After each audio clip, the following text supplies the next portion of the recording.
As summer approaches, or is already here, many of us are excited to get in shape and feel our best. Today we have the pleasure of chatting with Sakaria, a fitness coach who's known for transforming bodies and helping clients unlock their full potential.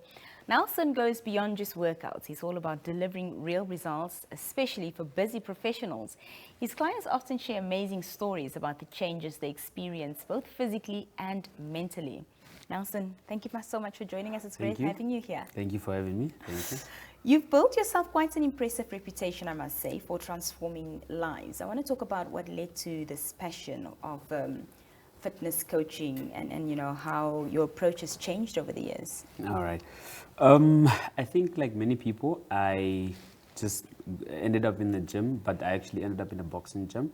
And then I spent more time in it. Transition into the actual gym, and then it's just something that I started enjoying so much, and I started helping other people, and then from there we just built a whole brand around it. Yeah. They say summer bodies are made in winter, but I think do you share that opinion, or is summer bodies made in summer as well? I don't really share that opinion because I believe obviously we preach a different approach towards life in general, so it's not seasonal. Just stay in shape throughout, you know. But as summer draws near, you do find a lot of people feel pressure to look their best. Why do you think that is? Well, I think obviously we are approaching festive seasons, and we typically gather around the beaches, swimming pools, and obviously a lot of people have insecurities about how they look, and also the societal norms of like pressure, ABC. So you feel like you need to have a certain look to wear a bikini, or to wear a vest, or to wear your shorts without an overlaying belly and all these things. So I think it's just it's a boost of confidence. Yeah. For those who've been, you know, away from the gym for a while, or just starting out freshly, what's the best way to ease into a fitness routine without, you know, feeling overwhelmed? Yeah, I think especially when you're starting, it's always advisable to get assistance from like a fitness professional, a certified fitness professional, to properly guide you, be it for your first 3 months, your first 6 months, obviously depending on what is your budget and all these things, because it's truly the best way to just integrate, to have somebody give you that beginner guide and advance you and so forth and so forth, and then later you can just integrate. Or start gymming on your own. Yeah, then you can later, if you wish to, then start gymming on your own. At least you already have a bit of a blueprint. Yeah. Or exercising from home. What's your thoughts on that? It's quite trendy these days. People, you know, not that they're against going to gyms, but they prefer the privacy of their own homes. It's a nice start, but it's just based on experience, it's not sustainable. The reason for that is, yes, it's challenging the first few days.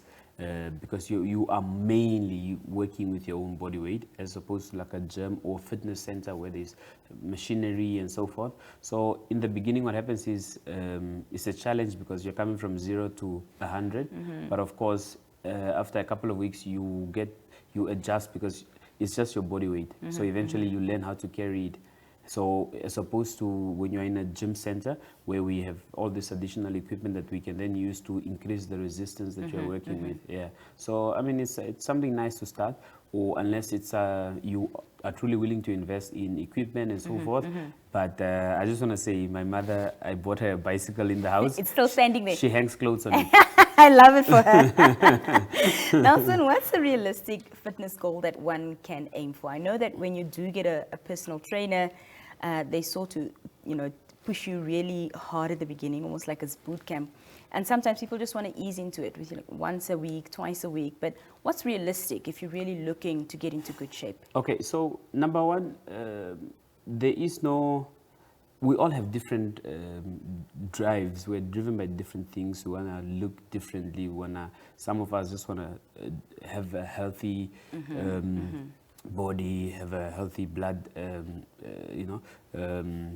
so these things really, I say always, the most important thing is that you work out and you reach a point where you have self-love, irrespective of how your body actually looks. Because it's like money. You get $1 million, you want 5. You get what I'm saying? So you will always feel like, oh, if only I could look, if only I could look. But if you can learn to love yourself at every stage where you are, and obviously you just keep improving and you fall in love with this beautiful process that have so many other beautiful benefits outside just how your body looks, you end up looking so good. The next thing is just people are complimenting you. You don't even realize it. Yeah. And you are happy internally. So Yeah. for me, the best results to strive for is just that self-love. Appreciate your body. Appreciate that body that carries you and take care of it. If it breaks, it's not like a car where you can order parts Yeah, from China. yeah. You get what I'm saying? I love that Yeah. response. Well, we also know that, of course, fitness and nutrition goes hand in hand. What simple yet effective dietary changes, can you recommend to complete your fitness, summer fitness routine? Okay. So again, like the saying goes, you cannot outrun a bad diet. So when it comes to food, without complicating it and talking about your macronutrients and all these things, let's look at food as one ingredient. Let's look at food as one ingredient. We're talking about food that come from the ground, that come from the sea, that that eat grass. So as opposed to all this processed food that have all these many extras and all this artificial ingredients that are added to it that are actually slowly killing us. So my best approach is let's just stick to our basic food, our our pap, our red meat, our fish, our chicken, our potatoes, so that's really that's it. And our vegetables and fruits? Well, and vegetables and fruits, but if I can say, in the past, before there was all these processed foods, like it's very unheard of to actually think of, okay, somebody who was obese, because there wasn't all this processed stuff. It was all hand, kill, fish, plant, and that was what the diet was on, and there were less heart diseases, less cardiovascular diseases, and life expectancy. People lived longer as well. Yeah. As opposed to now, it's diabetes, it's high blood pressure, it's all this. A lot of lifestyle diseases. Exactly. For anyone looking to elevate their fitness journey, how can they get in contact with you, Nelson? Number one, come to 24/7 Fitness. So we are situated. We have 2 branches where we offer personal training and boot camps. We have our first branch is at Windhoek High School in the CBD, and then our second branch, which recently opened, is in Olympia at Delta Secondary School. Awesome. Yeah, so people can contact us on 085 800 8766. That is, 085 800 6788. Or Instagram 247fitness.na. I think that's the easiest. Social That's media the always easiest. does it. Yeah, social media always does it. Nelson, thank you so much for being here this evening. It's lovely speaking to you. Thank you for having me. Well, on that note, I hope you've got no more excuses in terms of getting in shape as December approaches. We've come to the end of this evening's show. Of course, we're back next week, Monday, same time and place. Join us again then. From myself and the team, it's good night.